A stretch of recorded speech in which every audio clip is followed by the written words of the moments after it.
जब तक थकेंगे नहीं तब तक हारेंगे कैसे, जब हारेंगे नहीं तो जीतेंगे कैसे। नमस्कार, मैं केएन निश्चल और आप सभी का हमारे यूट्यूब चैनल नवनीत ऑफिशियल में स्वागत है। दोस्तों, आज हम दो चर वाले रैखिक समीकरण को प्रतिस्थापन विधि द्वारा कैसे हल करेंगे इसके बारे में बात करने वाले हैं। तो दोस्तों, अगर आप मेरे चैनल पे नए हैं तो चैनल को सब्सक्राइब कीजिए, वीडियो पसंद आए तो लाइक कीजिए और दोस्तों के साथ शेयर करिए। तो चलिए, मैं आज बात करने वाला हूं प्रतिस्थापन विधि। प्रतिस्थापन विधि को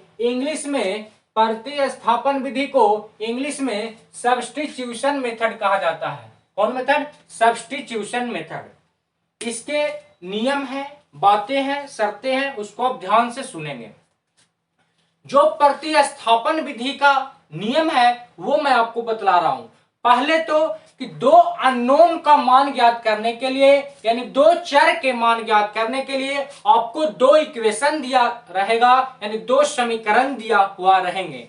जैसे एक समीकरण दिया हुआ है 7x - 2y = 1 और दूसरा समीकरण है 3x + 4y = 15। यानी दो इक्वेशन आपको दे दिया, दो समीकरण आपको दे दिया, कहेगा कि x और y के मान ज्ञात कीजिए। तो मैं आज आपको प्रतिस्थापन विधि बतला रहा हूं। इसमें इस विधि से कैसे सोल्व करेंगे ये देखिए। तो सबसे पहले जो आपको करना होगा वो लिख सकते हैं आप कि समीकरण फर्स्ट से।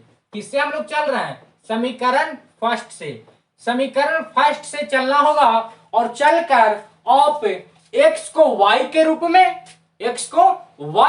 में या y को x के रूप में मान ज्ञात कर लें। समीकरण फर्स्ट से आप x को y के रूप में या y को x के रूप में मान ज्ञात कर लें। जैसे देखिए, तो मैं समीकरण फर्स्ट से चल रहा हूं। जो समीकरण फर्स्ट है वो है 7x - 2y = 1। क्या है? 7x - 2y = 1। तो दोस्तों, अगर आप 7x को इधर छोड़ दें, किसको? 7x को, तो 1 इधर है, ये माइनस में, तो जब साइड चेंज होगा तो साइन चेंज होगा, यानी ये +2y बन जाएगा। अब हम यहाँ 7 × x, जो 7 है वो x के साथ गुना में है तो साइड चेंज करेगा, तो साइन चेंज करेगा, यानी गुना में है तो बराबर के इस तरफ आएगा तो भागा में आ जाएगा। जैसे मैंने यहाँ पे x को y के रूप में व्यक्त कर दिया। किसको? x को y के रूप में व्यक्त कर दिया। शर्त नंबर 1 यही है। शर्त कौन? 1। शर्त 1 को क्या कह रहा था? शर्त 1 कि आप समीकरण फर्स्ट से चले या सेकंड से चले। अगर फर्स्ट से चले तो आप x को y के रूप में व्यक्त कर लीजिए या y को x के रूप में व्यक्त कर लीजिए। तो मैंने x को y के रूप में व्यक्त कर लिया, ये समीकरण नंबर बन गया 3rd। अब जब समीकरण फर्स्ट से चले और x का मान निकालिए, तब आपको लिखना होगा कि समीकरण 3rd का मान समीकरण सेकंड में रखने पर, फर्स्ट से चले है ना, तो सेकंड में मान रखिएगा x का या y का। तो हम लोग किस में रखेंगे? समीकरण सेकंड में। तो आप लिख सकते हैं कि x का मान, किसका? x का मान समीकरण सेकंड में रखने पर, x का मान समीकरण सेकंड में रखने पर, समीकरण सेकंड में रखने पर तो जो हमारा समीकरण सेकंड है, अब उस पर गौर कीजिए। तो समीकरण सेकंड है हमारा 3x, क्या? 3x + 4y = 15। क्या है? 3x + 4y = 15। ये हमारा समीकरण सेकंड है। तो मैं समीकरण सेकंड में किसका मान रखने के लिए बोल रहा हूं? x का। तो x का मान कितना है? तो जो 3 को 3 लिख दीजिए और गुना में हो जाएगा ना। अब x का मान कितना आया है? तो 1 + 2y / 7, 1 + 2y / 7 आया है। और पहले से यहाँ कितना है? 4y है। पहले से कितना है? 4y = 15। अब आप जब मेरा लास्ट स्टेप देखेंगे, सबसे नीचे जो आया है उसमें अब आप गौर करेंगे तो आपको x दूर दूर तक नहीं दिखाई देगा। कहने का मतलब कि हम x को प्रतिस्थापित कर दिए किसमें, y को, x को प्रतिस्थापित कर दिए किसमें, तो y के रूप में, किसमें, y के रूप में। इसीलिए तो इसका नाम क्या पड़ा, प्रतिस्थापन। क्या नाम पड़ा, प्रतिस्थापन। इसीलिए नाम पड़ा क्योंकि इसमें प्रतिस्थापित किया जाता है, यानी x को y के टर्म में कर और समीकरण नेक्स्ट में रख दिया जाता है, यानी प्रतिस्थापित कर दिया जाता है।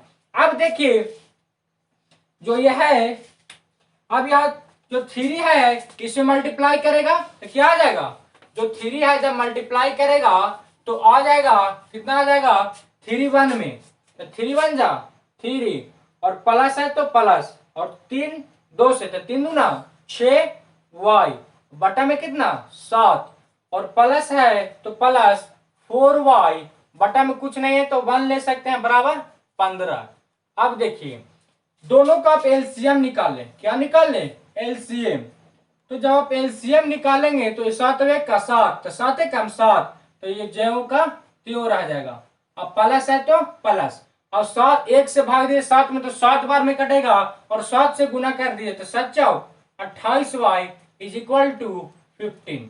अब देखिए अब आपको क्रॉस मल्टीप्लीकेशन करने आता होगा, ये 7 यहाँ क्रॉस मल्टीप्लीकेशन कर जाएगा तो इसको ऐड कर दी जाएगी, 6y और 28y, 28 और 6 34y, कितना y 34y प्लस 3 है ना बराबर 15 सते 75 से, 15 सते 75 से।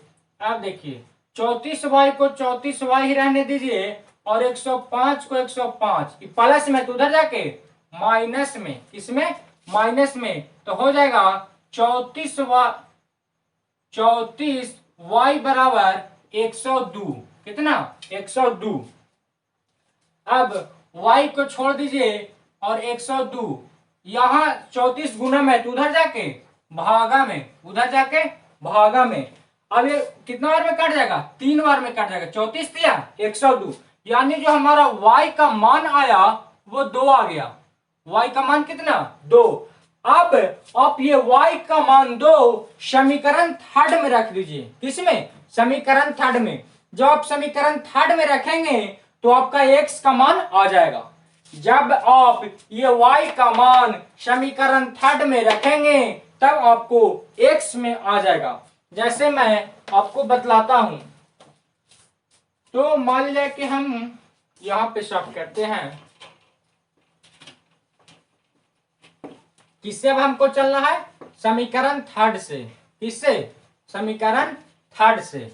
तो चलते हैं, लिखा जाए कि समीकरण 3 से, किससे, समीकरण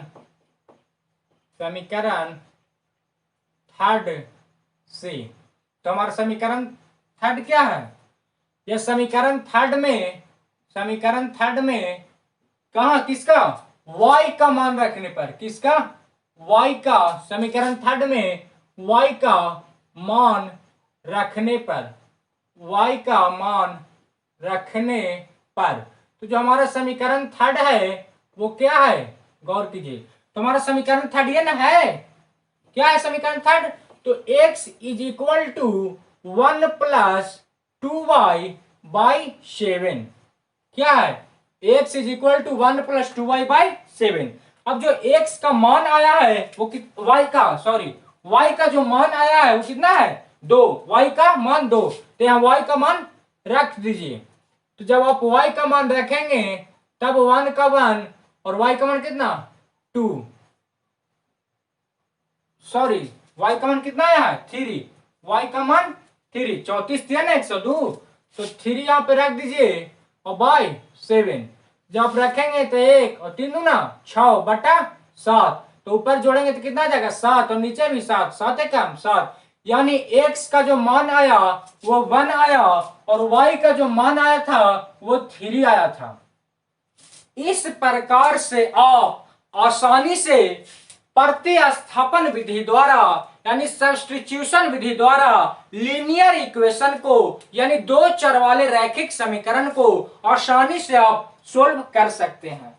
मुझे पूर्ण विश्वास है कि ये वीडियो आपको आसानी से समझ में आई होंगी। अगर आपको आसानी से समझ में आया तो आप वीडियो को लाइक करें, दोस्तों के साथ शेयर करें, और अगर आप मेरे चैनल पे नए हैं तो चैनल को सब्सक्राइब कीजिए और मजे से पढ़ते रहिए नवनीत ऑफिशियल के संग।